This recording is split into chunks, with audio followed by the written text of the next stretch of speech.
Welcome back to the Rock Your Retirement Show.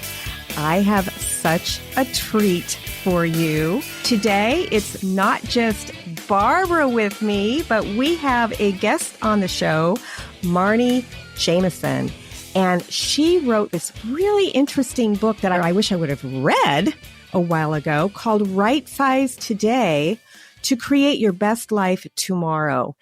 And Barb and I have read a lot of retirement books. Barb, you may have read more retirement books than me. I thought it was very interesting. So, Marni, welcome to the show. Tell us a little bit about yourself and why you wrote this book. Well, first of all, thank you very much for having me. It's an honor to be with you both. And well, I've been writing a long time, and this is my 7th book somehow. And I've written books on downsizing when I cleaned out my parents' house, which was, if you've been through that, and most of us have, and nobody gets out of here without doing that. I wrote Downsizing the Family Home. And then after I had unfortunately went through a divorce and then happily got remarried, I wrote a book called Downsizing the Blended Home, When Two Houses Become One. That's a journey. And then a publisher asked me to write a book on leaving a legacy, how to leave everything you own to leave the legacy you want. And that, means when you die, which was kind of depressing, but necessary to talk about, I guess. And so I was sort of tired of talking about aging and dying and divorce. And I thought, well, maybe we could get a happier subject. And I thought right sizing, I'm in the last third of my life. Maybe it'll be longer. But, when you're 55 plus, I'd like to think about how do we get to live exactly the way we want to live. We've gotten the kids through school. Please. We've gotten our job and careers, more or less taken care of. And now we can maybe have a little more flexibility. Did I read somewhere, Marni, that you have a newspaper column? Yes. In fact, right this month, it marks my 20th anniversary. I have been writing a weekly column that appears in newspapers nationwide for 20 years, which makes me feel very old, but also very grateful that newspapers are still out there and still publishing me. And it's been a wonderful journey and a wonderful experience. I write about what I'm struggling with in my own home and life. I get to talk to experts and channel their great advice. It's therapy for me, and I hope free advice for readers. It's been a wonderful ride. That's 1,040 columns, it turns out. So yeah, I've been around the block a few times and parlayed some of the very best information from all those interviews and the themes I've written about into my books. So we work hand in hand. Isn't that interesting how we take these interviews and we use them in our own lives? That's the whole reason I started this show. A lot of the listeners know that I'm not quite retired yet. Now, Barbara started on the show 6 months before she retired, and she made that leap. And Barbara, what's it been, like 2 years? It'll be 3 years in the spring, in May of this year. I retired in May of 2021, right in the middle of the pandemic, like lots of boomers did.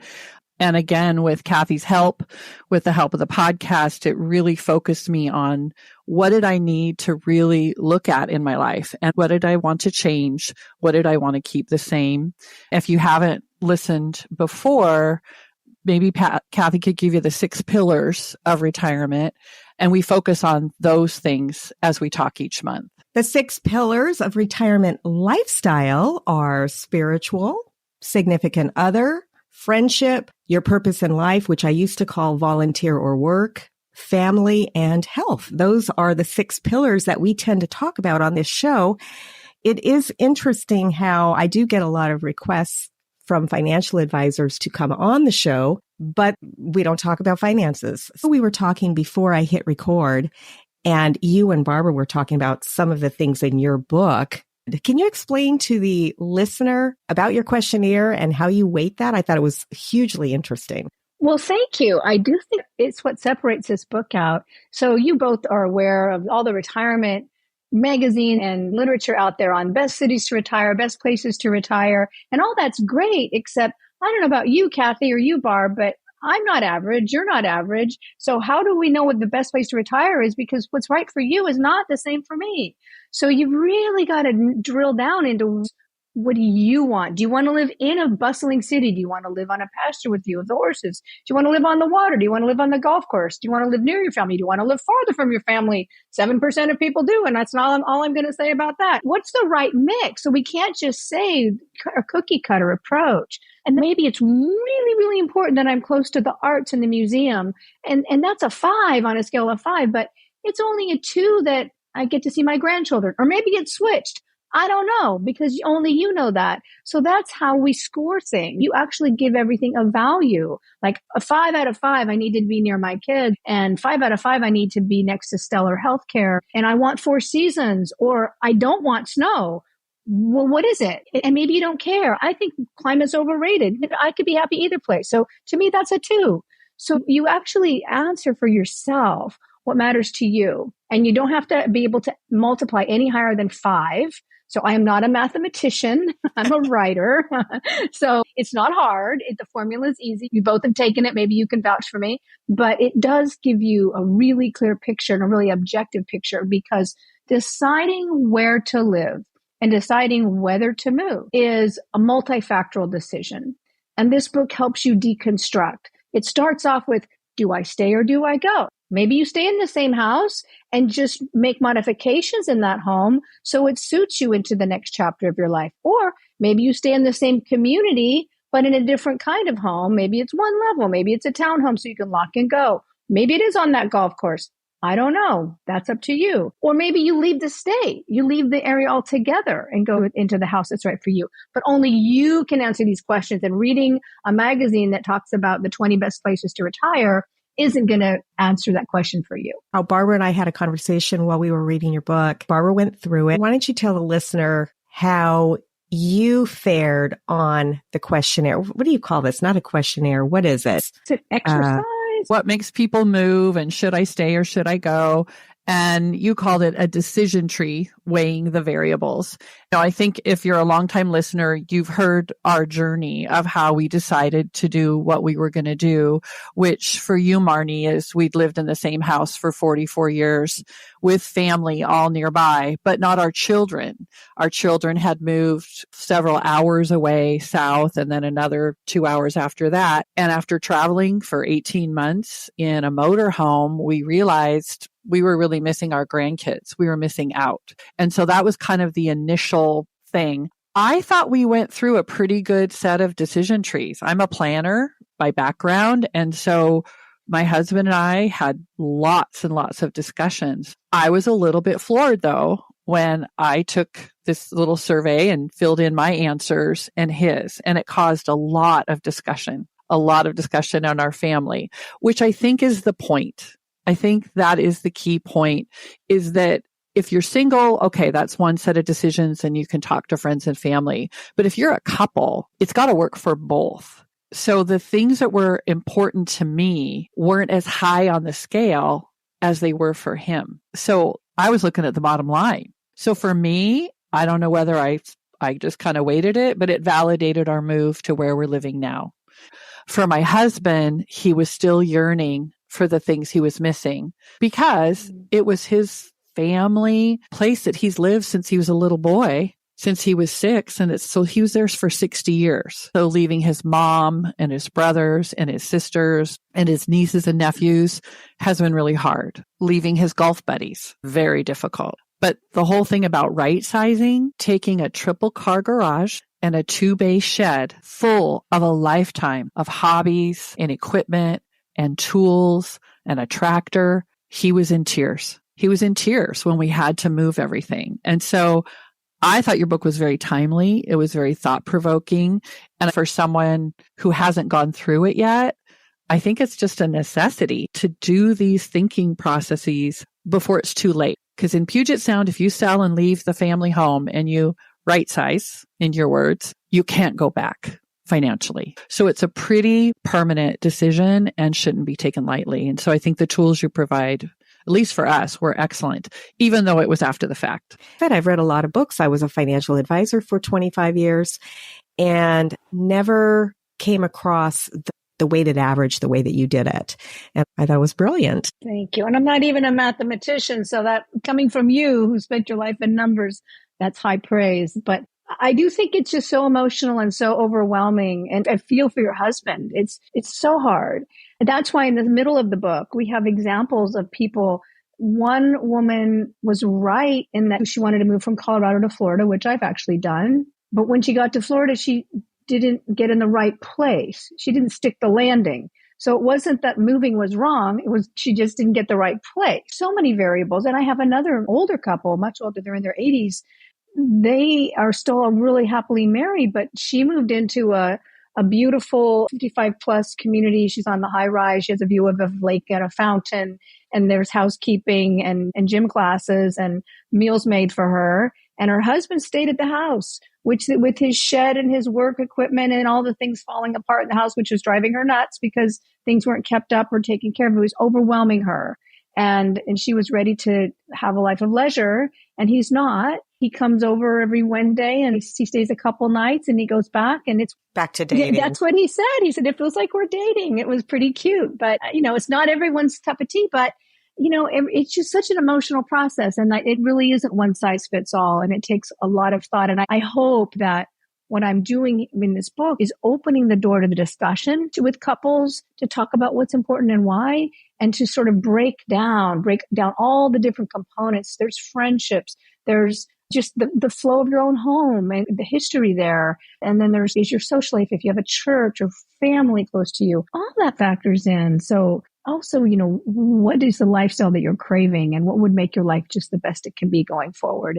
And I think that right sizing is about creating a home or moving to a home that is the perfect physical, emotional, social, and financial fit for you today and moving forward. So that was my lens that I was writing throughout the book. I have a question for Barbara. You said that you were more the bottom line kind of person. After your husband, did he read the entire book, or did he just take the sort of the quizzes in the book? Yeah, he wouldn't read any book. He only watches things where they keep score or shoot 'em up movies. But he indulges me when I'm getting ready for a podcast and preparing. I tell him a lot about it. And then I asked him orally the quiz and then filled in his numbers. And I don't even know if he wanted to know the answer, right? What it was. But what he did say, though, is that he does miss our home and our hometown that we'd lived in our whole lives. When you come to a completely new community, it's everything. It's doctors, dentists, and making friends at our age can be difficult. Right? When you have a lifetime of a community and you leave that. But we came to be with our children and grandchildren, he's over the top about that, to reduce our expenses. He's happy about that, but he's just kind of yearning for what we had in the past. And so now his vocabulary is, well, this will be good for the next 10 years until our grandkids are in college. Then he says, well, maybe we'll go back. And I'm like, in 10 years, you're going to be 76. Really?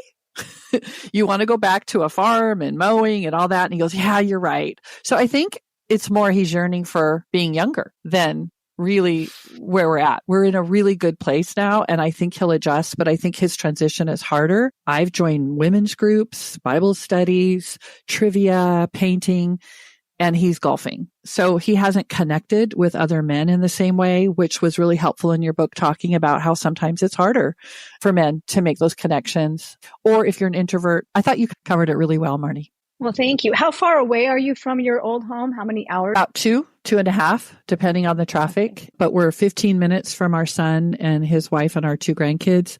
And our daughter lives in Oregon, and it's only 2 hours away, where before it was a 5 to 6 hour drive with Puget Sound traffic. So I've seen my grandchildren more in the last 5 months than I did in 10 years. And the 10 years was only on the holidays, and special days. It wasn't every day, Grandma. So I have no regrets. I'm so grateful we got to do this. My husband and I had kind of the opposite situation where I was really the person that said we need to move because my husband has medical conditions and all of his family lives on the East Coast. When we lived in San Diego, we saw his family a total of 3 times. That was in 10 years. 2 weddings and a funeral. And all 3 times we flew to the East Coast. They never came to San Diego to visit us. And since we've been here, and we've lived here now 5 years, we've seen his family probably 6 dozen times. We've seen his cousins, his brother, just a lot of his cousins that we never would have seen in San Diego. And then his brother does not live super close to us, but he has a second home about a half an hour away from us. So when they come in their second home, we usually will see them at least once. I did not want to leave San Diego, but I wanted what was best for my husband. And that's why I moved. And when I moved to where I am, I had 2 criteria. And one was no snow, and that was very important to me. And I wanted to move into a sun city. That was because I knew that it would be a lot easier to make friends. I didn't want to move into the villages because that's just too hot for me. So where we live now is about as perfect as you can get away from San Diego. And I can never go back. I just can't afford to move back there. I think we would have made the same decision had we read your book, because my number one criteria was being near my husband's family. And so that's what we did. You wanted that, and Barbara wanted to be near family too. Yeah. So you stack that high, and it will appropriately influence what's the best place for you. And in both of your cases, and I also I was a native of Southern California girl and grew up in Orange County. And my last home there was in San Juan Capistrano. I sold it in 2003. Our kids were small and we moved to Colorado just because we were ready for a change, and just really ready for a change. It wasn't the same California that I had grown up with, traffic and immigration issues and cost of living. And, the element I was raising my children in, all of those things were coming to bear. And we left 4 grandparents in Southern California, which was very, very difficult. But we thought we need to forge a path that's best for our lives and our kids. It's not easy. It's trade-offs. And that's what I think in Barb's case with her husband, reframing will be very helpful. Reframing and saying, but look what we have, rather than look what we don't have. Embrace the memories as very happy times, but also embrace the wonderful future and the memories you're going to be making because of where you are. And I think point of view is very, very healthy and important for couples to remind each other. And also I need to remind myself at times. I know this is feels like loss, but look at what you've got to break the eggshell for that chicken to hatch. You've got to break things down. The chrysalis has to fall off for the butterfly to emerge. And there is a process in life that means you need to discard old ways and move in order to grow. I wanted to talk a little bit about what I called your second half of the book. It almost felt like 2 books in a way. And that was the part 3. It talked about what every house needs and what it doesn't. And I do have to say, I'm a purger. I would call myself a cozy minimalist. I want warm, cozy things. I want the furniture. I want the lighting. I want the candles. I want the plants. But I don't need a lot of bric-a-brac.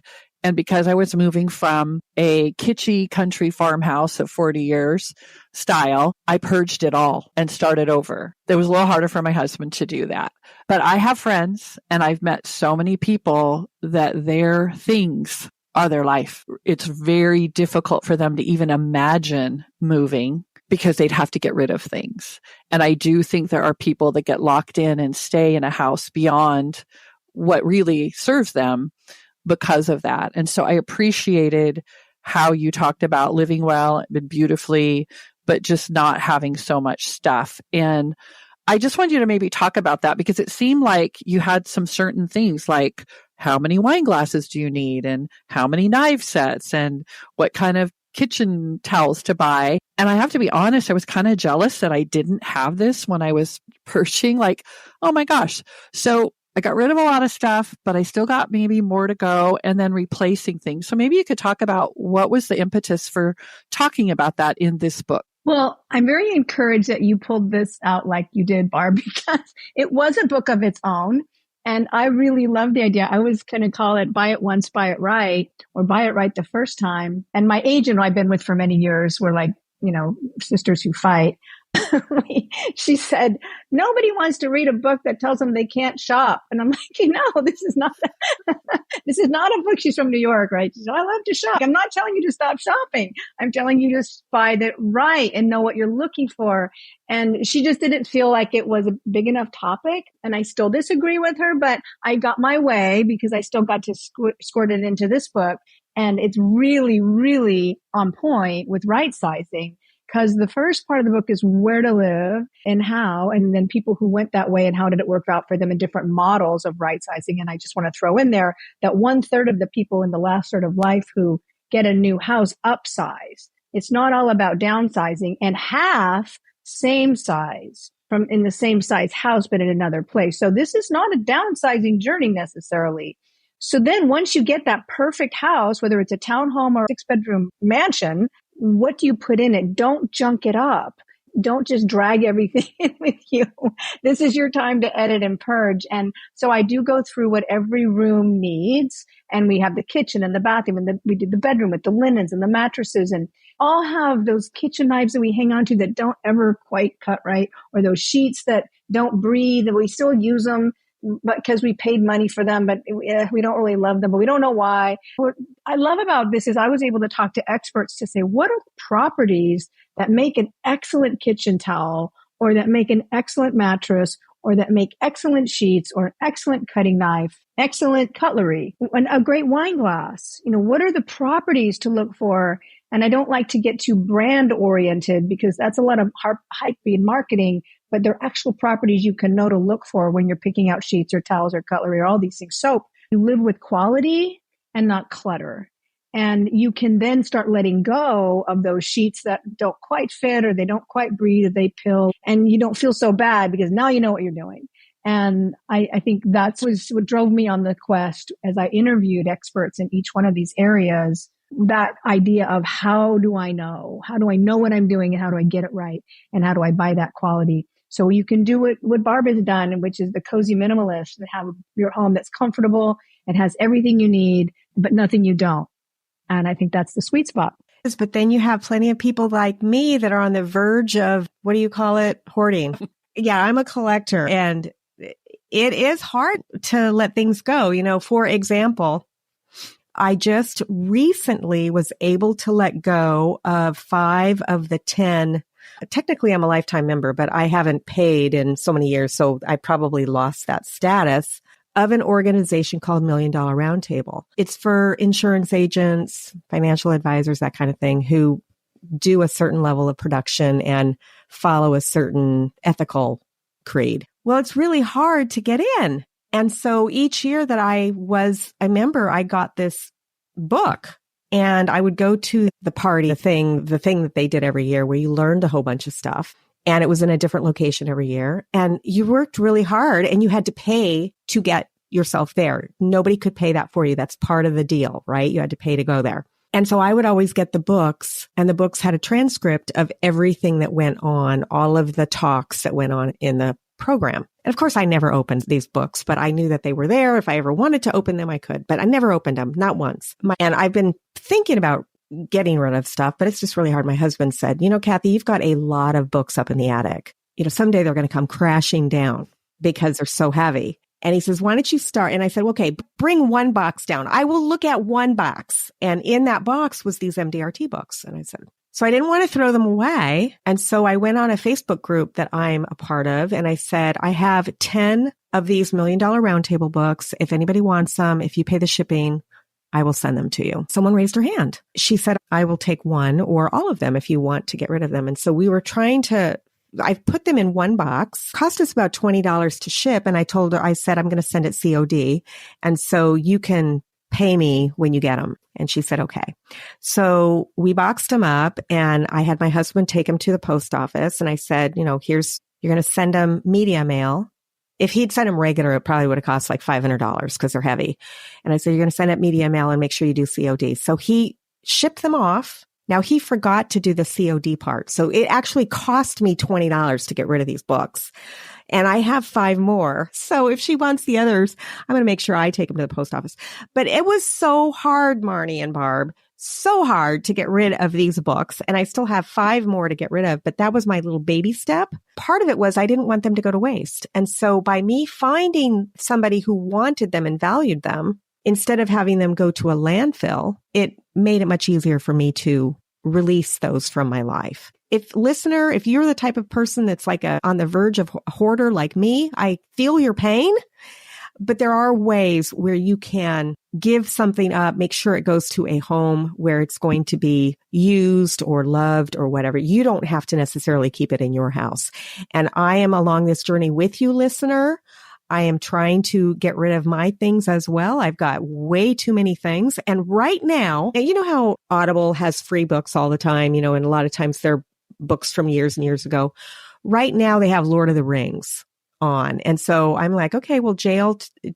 Tolkien, you know that he was a Christian, right? And I never really associated his books with Christianity. And so I'm listening to Lord of the Rings. I'm like, Lord of the Rings doesn't have anything to do with Christianity. What we are talking about right now has a lot to do with Lord of the Rings. He gets this gold ring and everybody wants this gold ring and they cannot give it up. Once they touch it, this ring takes over their life. And it's kind of like our stuff. It really does have to do with spirituality. You don't have to hang on to these things. It's so interesting how I've read this book in the past, but now I'm reading it through different eyes because of your book, because I'm in a class at church. And I'm like, oh yeah, hanging on to things really is not good for you. And that's what Lord of the Ring talks about too.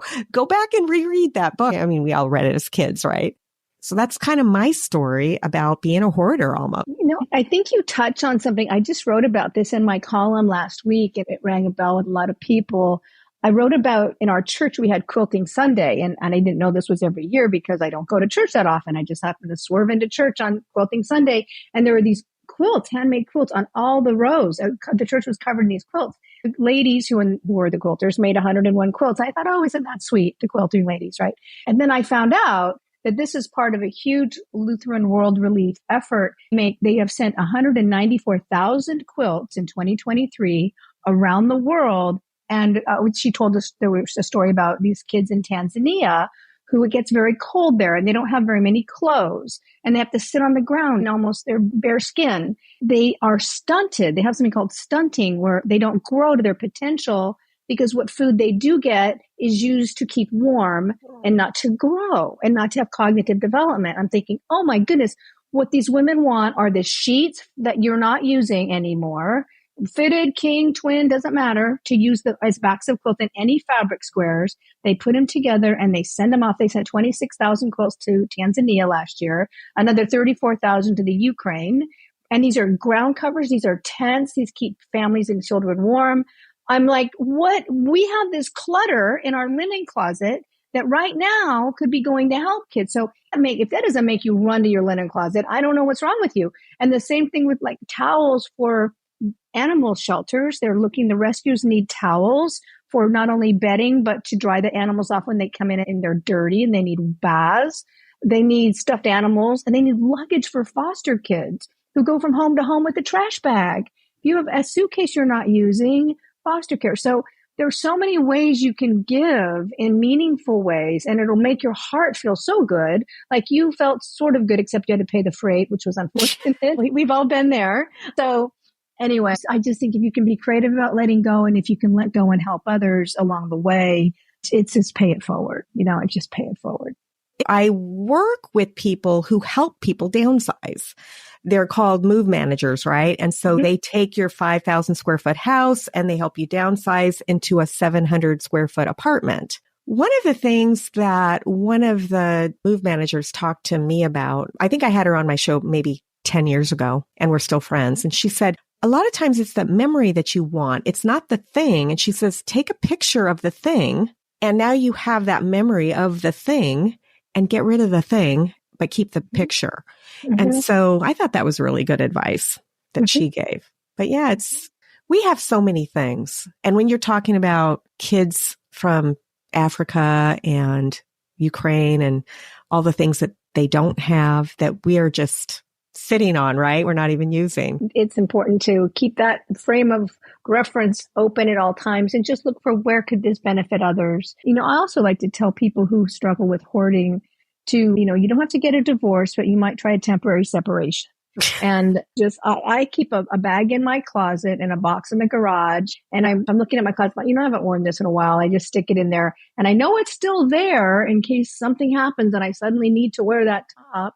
But when the bag fills up, Then I give a second run through and I'm like, you know what? Really don't need any of this. Then I can do that, take it to the Goodwill. And the same thing in the garage. When I get things come in, they don't come out. When you get that set of glasses for a Christmas party or something, or you get another flower vase, shove it out, start shoving stuff out. And then pretty soon you have a couple boxes in the garage and a couple bags of clothes off to the Goodwill. And then you can give it all a second thought. You don't just one day tear the Band-Aid off and just say, okay, I'm going to clean everything out and take it to the Goodwill by 5:00. No, you can take it a little slower. And I think that may help people.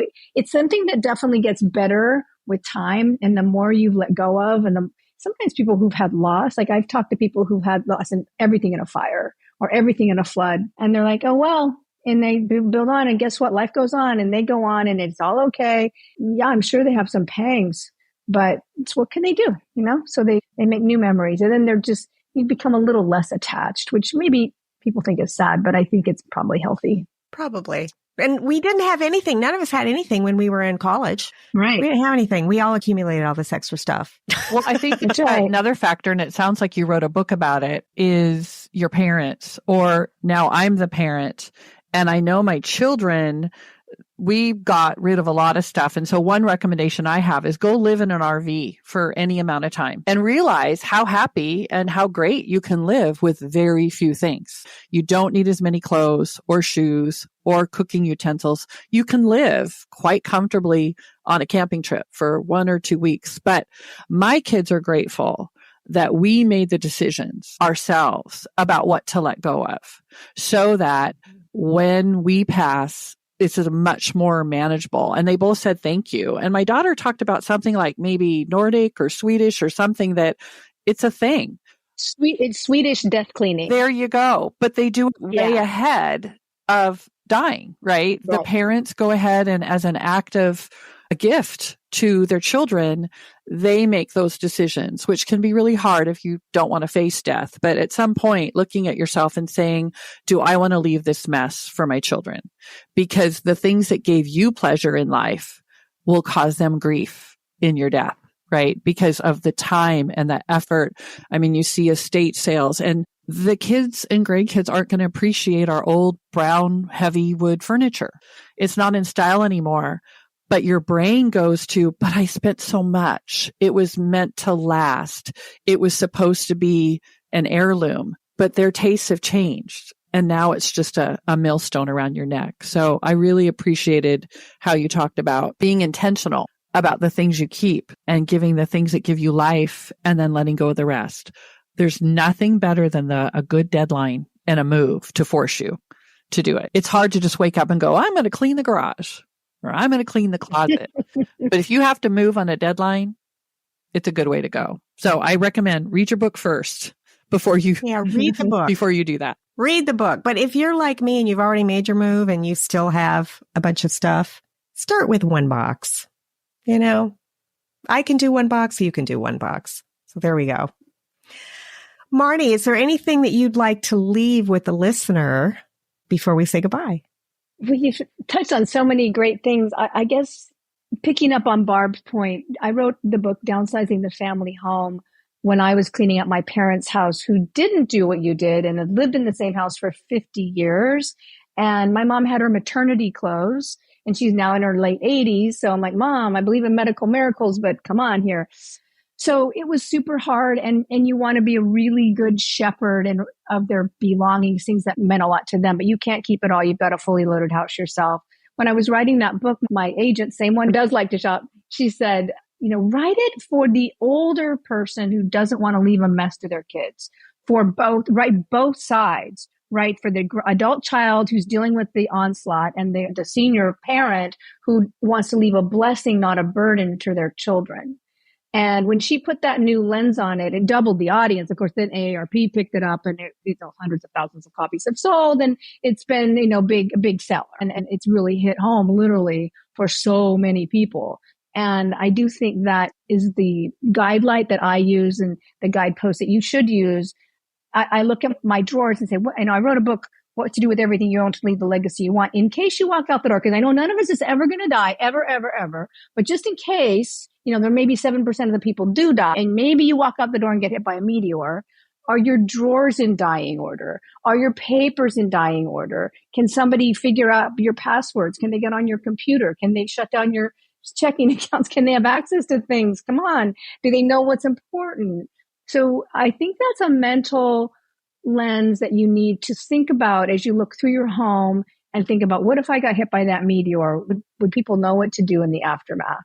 And I think that's a gift you leave your family, and as well as whatever inheritance you may leave. I think a bigger gift is orderliness and putting a bow on it and showing them that you thought it through. What great parting words. Thank you so much. This has been very informative and fun. And thank you for coming on the show. I hope you had fun. Where can people find your book, and what are all the details that you'd like them to know?